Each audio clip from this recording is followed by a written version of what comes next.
আসসালামু আলাইকুম, welcome back to my channel. আশা করি আপনারা সবাই ভালো আছেন। আমি আজকে একটি রেসিপি তৈরি করব, চিতল পিঠা। আপনারা বাসায় বসে কিভাবে অল্প উপকরণ দিয়ে চিতল পিঠা তৈরি করবেন, তো চলুন। ছোট্ট একটা রিকোয়েস্ট, আপনারা ভিডিওটা না টেনে শেষ পর্যন্ত দেখতে থাকুন। তো চলুন শুরু করা যাক। একটি প্যানে নিয়েছি আমি চাউলের গুঁড়িগুলা আমি একটি ঝরঝরে করে নেব। ঝরঝরে করে নেওয়ার পর এখানে নিয়ে দেব স্বাদ মতো লবণ দিয়ে আমি এইটাকে মেশাতে থাকবো। মেশানো হয়ে গেলে এখানে আমি দিয়ে দেব হালকা কুসুম গরম পানি। আমি পানিটাকে আগে থেকে ফুটিয়ে হালকা কুসুম গরম করে নিয়েছি। অল্প অল্প করে আপনারা পানিটা অ্যাড করবেন। বেশি পানিটা অ্যাড করতে চাইলে পরিমাণ চেয়ে বেশি পানি হয়ে যাবে, তার জন্য আমি অল্প অল্প করে পানিটা অ্যাড করেছি। এখানে নিয়েছি 1 চা চামচ বেকিং পাউডার। আপনারা যদি বেকিং পাউডারটা না দিতে চান তাহলে স্কিপ করতে পারেন। আবারও আমি একটু পানি দিয়ে এটাকে পাতলা একটু দুধ তৈরি করব। এই যে দেখুন আমি কিভাবে অল্প অল্প পানি দিয়ে একটু পাতলা দুধ তৈরি করতেছি। এইটা এখনো সব জায়গায় এই চিতল পিঠাটা বানানো হয়।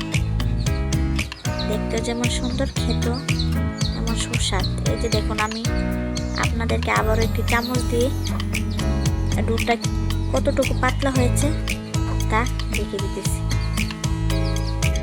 এখন আমি একটি নিয়েছি কড়াইয়ের মধ্যে একটা ওয়েল পেপার দিয়ে তেল ব্রাশ করে নিয়েছি।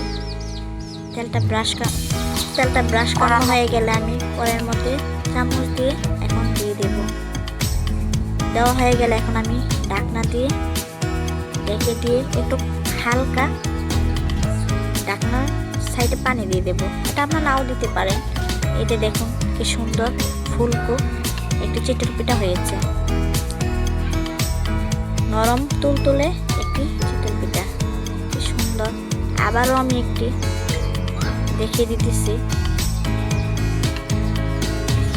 অবশ্যই আপনার বাসায় ট্রাই করবেন এই পিঠাটা। এগুলা খেতে অনেক সুস্বাদ। এই যে দেখুন কি ফুলকো একটি পিঠা হয়েছে। দেখতে যেমন সুন্দর, খেতে যেমন সুস্বাদ, নরম তুলতুলে পিঠাটা হয়েছে। এই যে দেখুন আমি আপনার কাছ থেকে দেখে দিতেছি। এই যে দেখুন তুলতুলে সফট হয়েছে, দেখুন কতটা সুন্দর হয়েছে। এটা আমি ভেঙে আপনাদেরকে দেখাচ্ছি। এটা আমি ধনিয়া পাতা ভর্তা দিয়ে তৈরি করেছি। আপনার বাসায় একবার হলেও যে কোনো ভর্তা দিয়ে খেয়ে দেখবেন কতটা সুস্বাদ। এই যে দেখুন আমি একটু দেখে দিতেছি। এখনও যারা সাবস্ক্রাইব করে ফেলেননি, এখনই সাবস্ক্রাইব করে ফেলুন এবং ভিডিওটি দেখার জন্য ধন্যবাদ। আসসালামু আলাইকুম।